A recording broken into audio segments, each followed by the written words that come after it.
Merci beaucoup. Donc, merci Monsieur Cherubini et puis au comité de de m'avoir convié à partager cette expérience finalement du Covid parce que c'était hors du temps et effectivement hors norme pour nous tous. Et au travers du prisme de ce qui s'est passé conjointement pour nos étudiants, de ce qu'on a pu observer entre mars 2020 et j'ai envie de dire septembre 2021, pour notre équipe et au croisement avec les deux politiques qui nous irriguent euh, en qualité d'espace santé étudiant, donc de services de santé universitaire, à savoir les politiques du ministère de l'Enseignement supérieur et celles de la santé.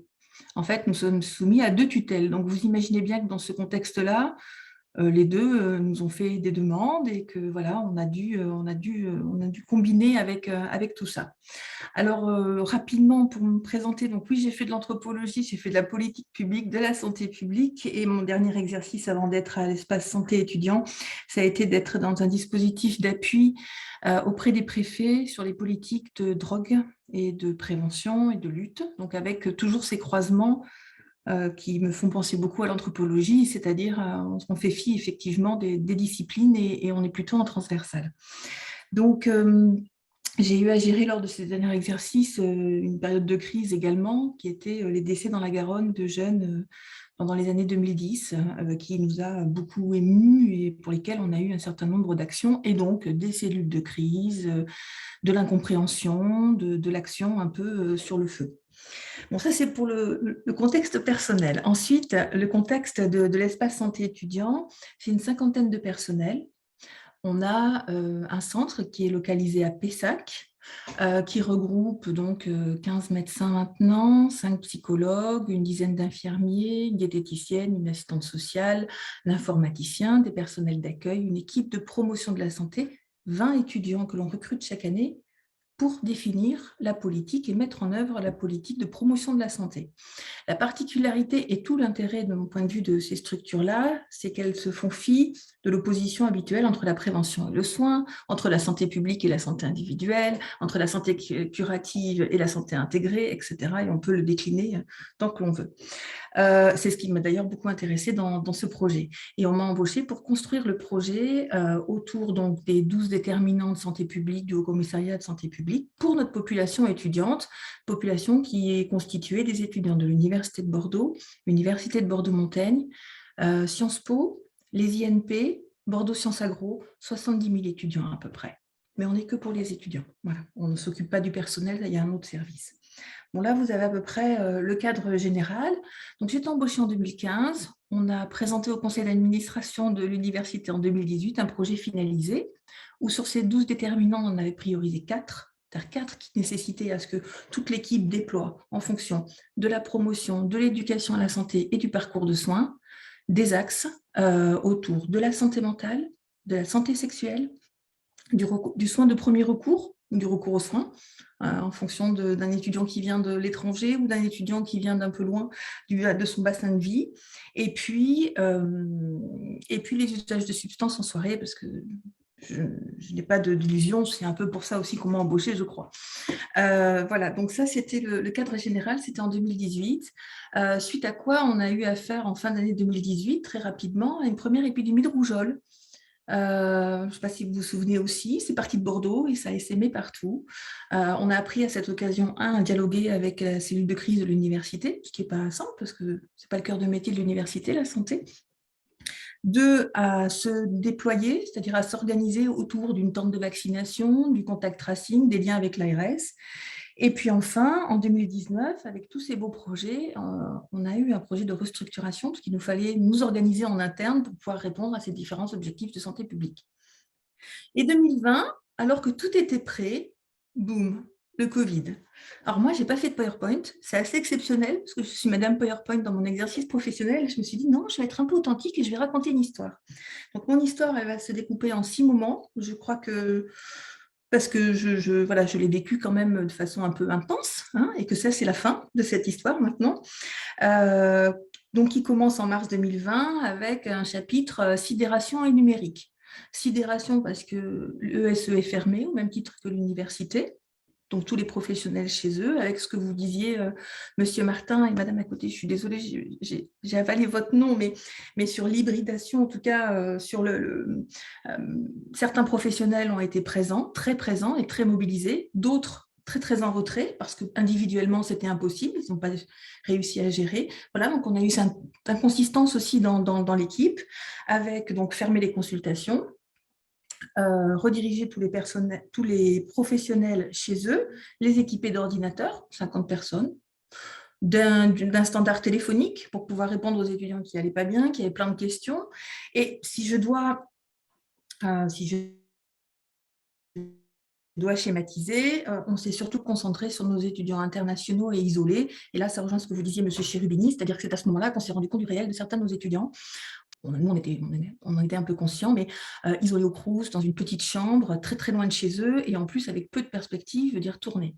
Donc un isolement fort et des inquiétudes également fortes entre les anxieux d'avant qui du coup étaient très contents parce que tout le monde était comme eux, c'est-à-dire chez eux, et puis ceux qui par contre vivaient très mal l'isolement, vivaient très mal le fait de ne pas être chez leurs parents, ceux qui sont rentrés chez leurs parents et qui nous appelaient en disant c'est pas possible, j'en peux plus, etc., etc., etc. Donc on avait toutes ces configurations sociales qui étaient un peu différentes et on a mis en place à ce moment-là avec l'université et le Crous un système donc de portage de repas et d'assistance à domicile, parce qu'à ce moment-là on se disait, on en rigolerait maintenant, il faut leur prendre la température, il faut pouvoir leur donner du Doliprane si jamais ils ont de la fièvre.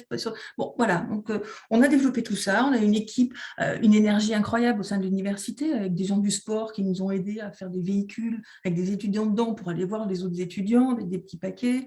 Enfin bon, le CHU qui nous a donné le Doliprane. Donc là, c'était une expérience extrêmement partenariale, extrêmement forte et intéressante, prenante aussi. Par ailleurs, on était extrêmement mobilisés par la cellule de crise et on a quand même la chance d'avoir un professeur de santé publique à la tête du service, qui est le professeur Tsorio, et qui du coup a facilité quand même beaucoup les choses pour la pédagogie de l'épidémie et pour, j'ai envie de dire, la traduction ou en tout cas l'explication des consignes nationales ou en tout cas de ce qu'on pouvait entendre chaque semaine avec soit des DGS urgents, soit ben non, c'est pas 7 jours, en fin de compte, c'est 10 jours d'isolement, puis il y a un tel variant. Et on a dû absorber, mais comme toutes les structures sanitaires, tout ça au fur et à mesure. Après, on a été appuyé à la communauté universitaire qui était aussi un peu désemparée. Et en avril, l'ARS nous a demandé de développer un premier centre de test au sein de l'ESE, puisque tout était fermé. Et alors là, on se serait cru sur Mars, on avait presque des scaphandres, on était à distance, on avait pris des photos. Voilà, on en sourit maintenant, mais c'était... Et les 2 infirmières qui ont été extrêmement courageuses pour dire c'est bien, je viens, je teste, c'était vraiment, du courage. Voilà, à ce moment-là, pour elles, c'était du courage. Il s'est agi donc ensuite d'opérer le déconfinement en juin 2020.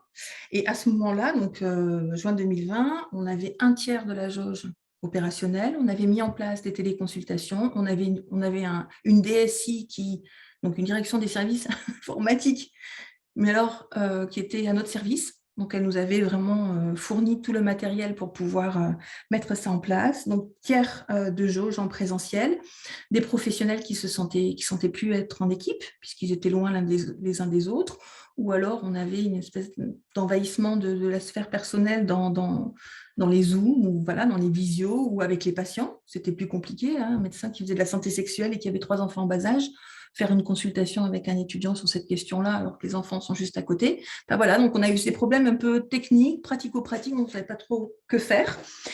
On a partagé des moments voilà, en Zoom et en mail. C'était la maladie du mail pendant 2 ans.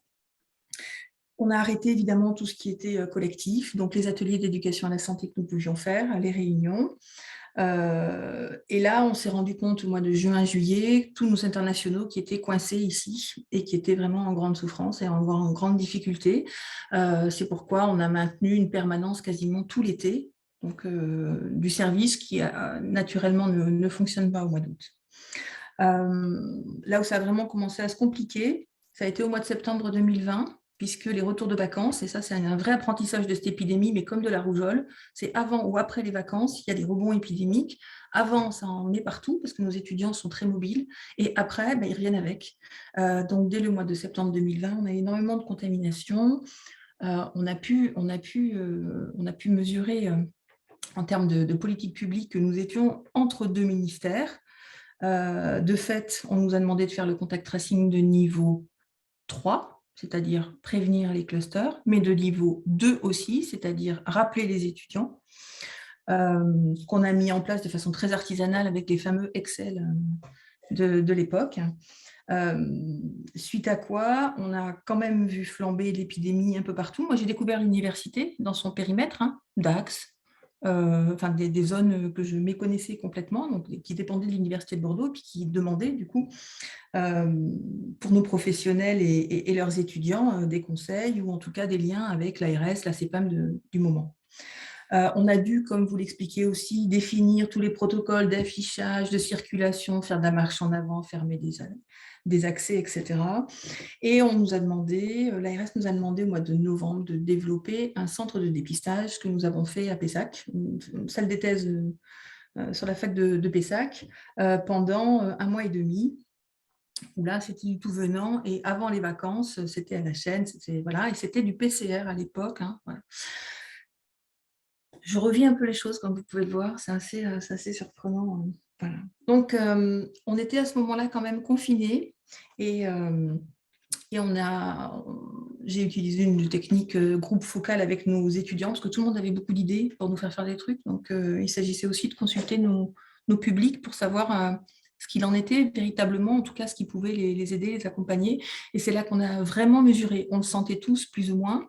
Au mois de juin 2020, par exemple, on a vu les premiers suicides, on a eu les premiers...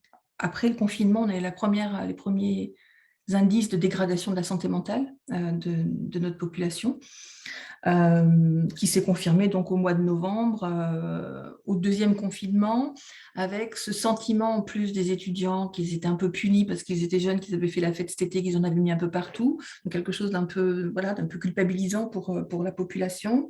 Et puis, je dis bien que c'était un sentiment, et puis à ce moment-là, donc on a fait le groupe focal et on a remonté très rapidement donc la satins du groupe focal au niveau de la cellule de crise et voilà, pour qu'il y ait un certain nombre de décisions qui soient prises. On a fait des recommandations assez franches, donc de développer le projet de premier secours en santé mentale, qui est un outil qui est accessible à tout public, voilà, pour pouvoir aider quelqu'un qui est en souffrance ou en difficulté. Voilà, c'est juste ça, on ne devient pas soignant, on ne devient pas thérapeute, on aide comme pour quelqu'un qui fait un arrêt cardiaque. Donc ça, c'était assez opérationnel. Et on a pu, et là je dois dire que et l'ARS et le rectorat ont été au rendez-vous parce qu'ils nous ont autorisé à faire cette formation de 2 jours pour les étudiants, et on a formé 200 étudiants en 2020-2021 alors qu'on était confinés, que l'université était fermée. Donc ça a été un premier point. Le deuxième point, c'est que l'ARS aussi a surmobilisé nos partenaires, donc Charles Perrin, qui est l'hôpital psychiatrique, pour lesquels nous avions déjà une cellule avancée d'un CMP, d'un centre médico-psychologique, avec un infirmier ou une infirmière en psychiatrie et des vacations de psychiatre. Pour les étudiants pour lesquels il y avait des besoins un peu plus robustes en matière de santé mentale. Bon, l'ARS a doublé en fait cette équipe pour Charles Perrin, et donc on a eu au mois de février 2021 un renfort massif en fait des mesures, des personnels qui sont en capacité de recevoir des étudiants en souffrance psychique. En novembre 2020, donc, on avait le confinement universitaire, le développement du centre de dépistage, une agitation politique certaine quand même, avec des demandes qui arrivaient de toutes parts, à faire le contact tracing, à faire le centre de dépistage, et le contact tracing avec une cellule d'étudiants qui rappelait des étudiants, donc ça, plus une plateforme numérique. Donc, on a développé tout ça en 3 mois.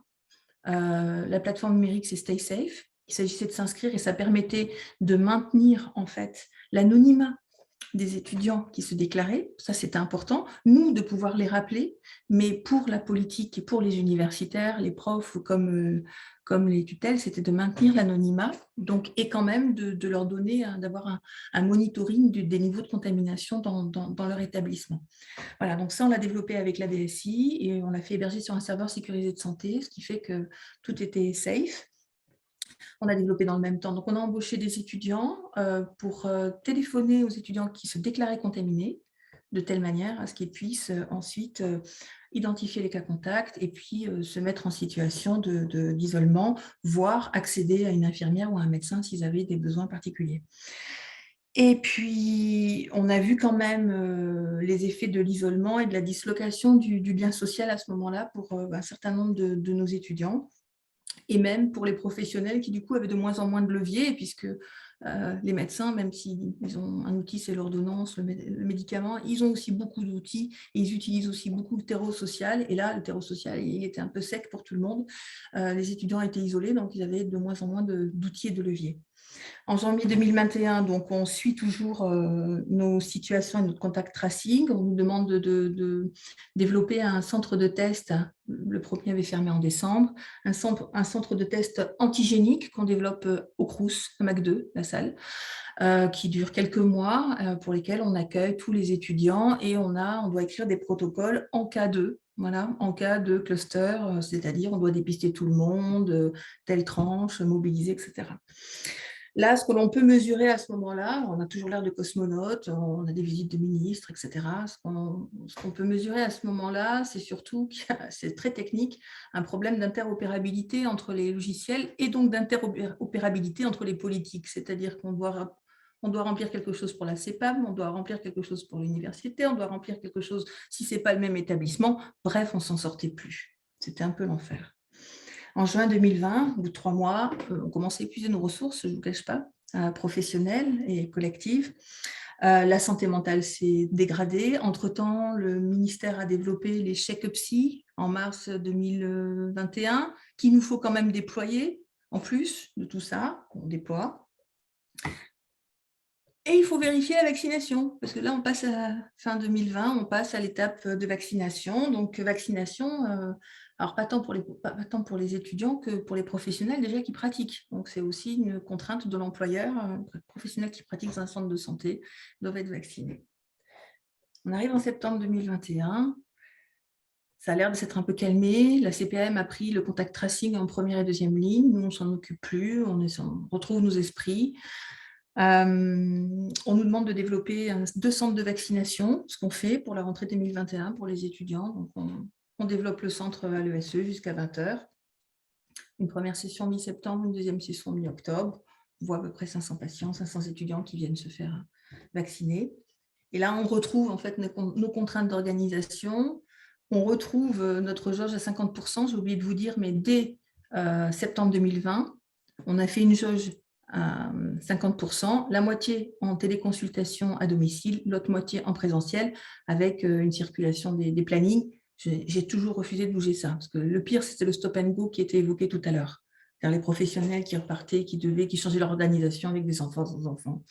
C'était un peu dense.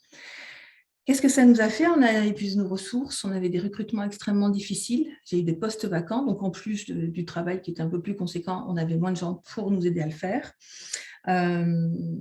Et une santé mentale quand même dans l'équipe aussi qui s'est un peu dégradée parce que les professionnels, ils impactaient. Et un peu comme les professionnels les étudiants en 2020, après le confinement, voilà, nous en septembre 2021, après la vaccination, eh ben, on a vu aussi ce qui se passait dans les équipes, mais un peu ce que l'on voit dans la société actuellement. Et donc, là, je m'arrête en septembre 2021. J'ai fait vite, j'ai eu 6 grandes étapes. Qu'est-ce que ça nous a appris, ou en tout cas, quels sont les éléments qui apparaissent des étudiants en grande vulnérabilité, invisibles, et la visibilité des étudiants pour leur venir en aide, c'est un enjeu majeur du service de santé universitaire et de la santé étudiante. La deuxième chose, c'est qu'on pensait être préparé. Moi, j'étais confiante, hein, j'avais quand même vécu 2 crises, les décès dans la Garonne et la rougeole. Alors, j'étais confiante. Tout est relatif, mais en fait, aucune crise ne prépare à une autre, finalement. On peut se dire, oui, on sait qu'on va vivre quelque chose de difficile, mais je n'ai pas retrouvé grand-chose de mes 2 expériences précédentes.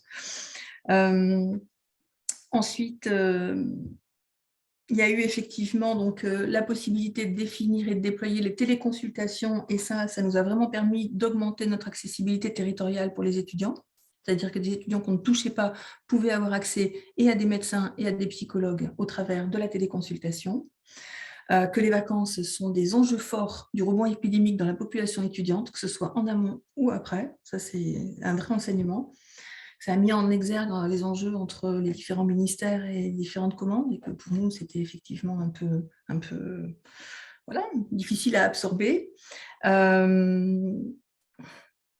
Je ne suis pas persuadée que ça œuvrait dans le sens de One Health, ou en tout cas d'une santé globale, mais je dois dire que ça a plutôt eu l'effet inverse de mon point de vue, c'est-à-dire que ça a retendu, en fait, ça a remis de l'espace entre la santé, la promotion de la santé, l'éducation à la santé. Là, il y a vraiment des enjeux de valorisation, de revalorisation, de place de la santé et donc de place des professionnels de santé dans l'univers universitaire, dont ce n'est pas le cœur de métier.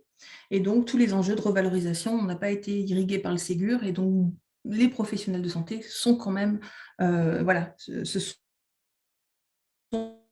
légitimement sentis impliqués là-dedans, et c'est ce qu'on a vécu à partir de 2021. Donc là, on va plutôt du côté des professionnels. L'état des étudiants, hein, c'est le principe de la syndémie, c'est-à-dire l'état des étudiants et cette inertie de la santé mentale ne va pas s'arrêter tout de suite. On a encore, je pense, pour quelques années, on a plus que doublé, nous. Hein, on était à peu près 3000 consultations année en santé mentale. On est entre 5000 et 100 nos partenaires. Donc, en quantité, ça a augmenté, mais aussi en gravité. On a des tableaux cliniques un peu plus conséquents. Voilà, donc le Big Quit, les inégalités professionnelles, ou en tout cas les difficultés de recrutement, ça c'est un des constats post-Covid du point de vue de la santé, avec des enjeux de reconnaissance et de valorisation. Par contre, une structuration des démarches nationales, je pense une prise de conscience. Donc, on voit bien qu'on commence à avoir de la santé dans le ministère de l'enseignement supérieur, au niveau du rectorat, il commence à y avoir des politiques. Donc ça, c'est plutôt bon signe du point de vue de la santé intégrée à l'université pour notre population étudiante. Et puis des effets d'aubaine aussi, c'est-à-dire la santé a été connue et reconnue, donc c'était un peu à double flux. Et je crois que j'ai fait à peu près le tour de ce que je pouvais vous présenter. J'espère être dans les temps.